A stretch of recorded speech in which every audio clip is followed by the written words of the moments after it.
भाविक भगत हेल्प फाउंडेशनच्या वतीने मार्गदर्शन शिबिर संपन्न। आपण पाहत आहात दैनिक विदर्भ सत्यजित लाईव्ह न्यूज। आमचे उमरखेडचे प्रतिनिधी राजेश कदम यांनी दिलेल्या माहितीनुसार उमरखेड येथे भाविक भगत फाउंडेशनच्या वतीने रोजगार व्यवसाय निर्मितीसाठी भव्य मार्गदर्शन शिबिर घेण्यात आले। महिलांना स्वावलंबी बनवण्यासाठी महिलांच्या हाताला काम कसे मिळेल यासाठी मेळावा घेण्यात आला। या काळामध्ये हिंगोली येथे स्किल इंडियाच्या माध्यमातून कार्यशाळेचं उद्घाटन करणार असल्याचं मत हिंगोली श्रीकांत पाटील यांनी व्यक्त केले। तसेच पुढील 2 ते 3 महिन्यांमध्ये उमरखेड या ठिकाणी सुद्धा स्किल सेंटरची उभारणी आणि गरजवंतांना मोफत प्रशिक्षण देणार असल्याचं मत व्यक्त केलं। यवतमाळ जिल्ह्यातील महिलांसाठी हळद पावडर बनवणे, मसाले पदार्थ बनवणे यासारखे अनेक पदार्थ बनवण्यासाठी बँकेकडून अर्थसहाय्य भाविक भगत हेल्प फाउंडेशनच्या माध्यमातून मदत करत असल्याचं भाविक भगत यांनी व्यक्त केले। हेल्प फाउंडेशनच्या वतीने मदत करण्यात येत आहे। या कार्याबद्दल भाविक भगत यांचे कौतुक श्रीकांत पाटील यांनी केले। भाविक भगत हेल्प फाउंडेशनच्या माध्यमातून जिल्ह्यातील रुग्णांची 24 तास तत्परतेने सेवा करतात। या सेवेबद्दल भाविक भगत यांचे कौतुक केले। या कार्यक्रमाच्या अध्यक्षस्थानी उटी गावचे सरपंच पंजाबराव वानखेडे पाटील होते, तर प्रमुख पाहुणे म्हणून श्रीकांत पाटील चंद्रवंशी व रीताताई श्रीकांत चंद्रवंशी हे होते। या कार्यक्रमाचे आभार प्रदर्शन हेल्प फाउंडेशनचे जिल्हा अध्यक्ष अनुप शेखावत यांनी केले। सर्वांनी काय करा, फी अंगावर जाणवा फी सगळे सर्वांनी देऊन दे।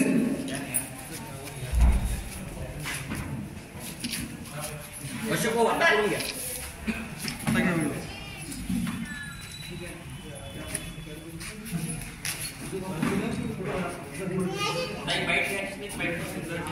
माईक आणतो। समाजात प्रतिष्ठा वाढली या 2 विषयावर आम्ही काम करतो।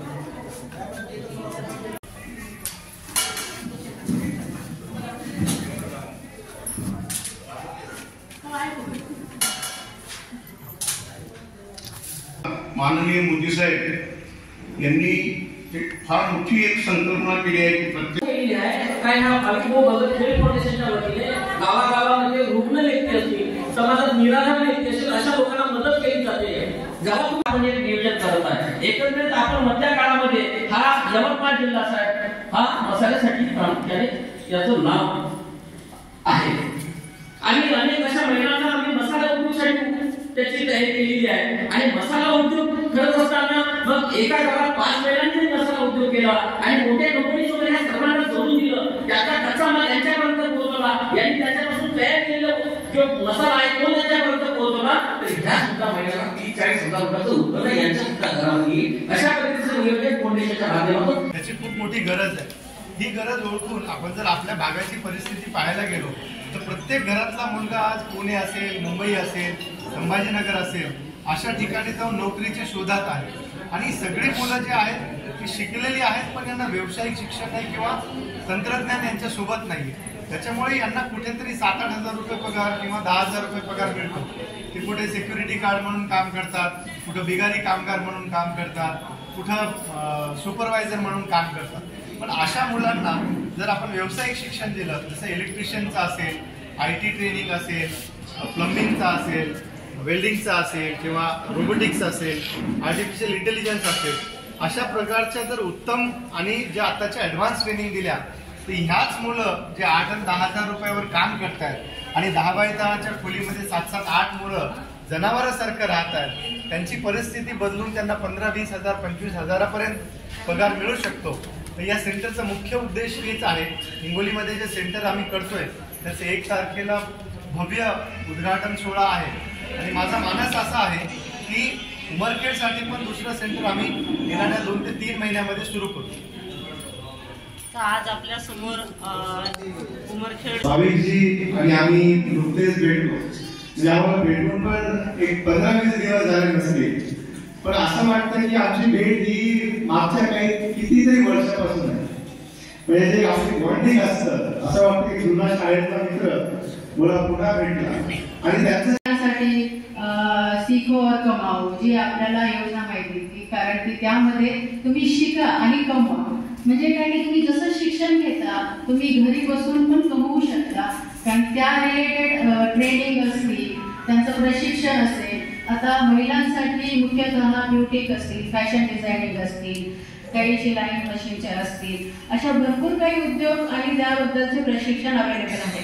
पण त्याबद्दलची माहिती आपल्यापर्यंत पोहोचत नाही.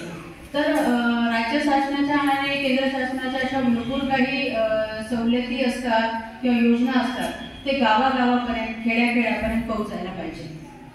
मला असं वाटतं तुमच्या महिलांपैकी बऱ्याच जणी बचत गटात पण असतील, बचत गटाचं काम करत असतील, तर त्या अनुषंगाने तुम्ही जे काही रोजची कामं करता किंवा बचत गटाच्या मार्फत जे काही कामं करतात आणि आरोग्य सेवेचं कार्य करतात. आज आपण 2 महापुरुषांना हार घातला.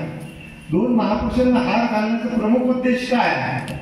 तुम्हाला काय वाटतं? छत्रपती शिवाजी महाराजांचा जेव्हा आपण फोटो पाहतो तर प्रथम दृष्टी आपल्या डोक्यात काय येतं? काय सांगू शकतो? जेव्हा महाराजांना पाहतो तर पहिला विषय काय येतो? काय सांगू शकतो? त्यांनी केलेलं समाजकार्य, त्यांनी केलेलं कार्य म्हणजे ते रक्षण करणारे होते. बरोबर आहे.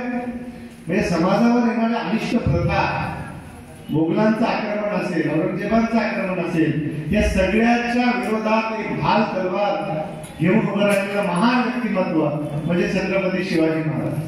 म्हणजे आपण कुणाची पूजा करतो त्यानंतर आपण महाराणा प्रताप पाहतो, त्याच्यानंतर आपण संभाजी महाराज पाहतो.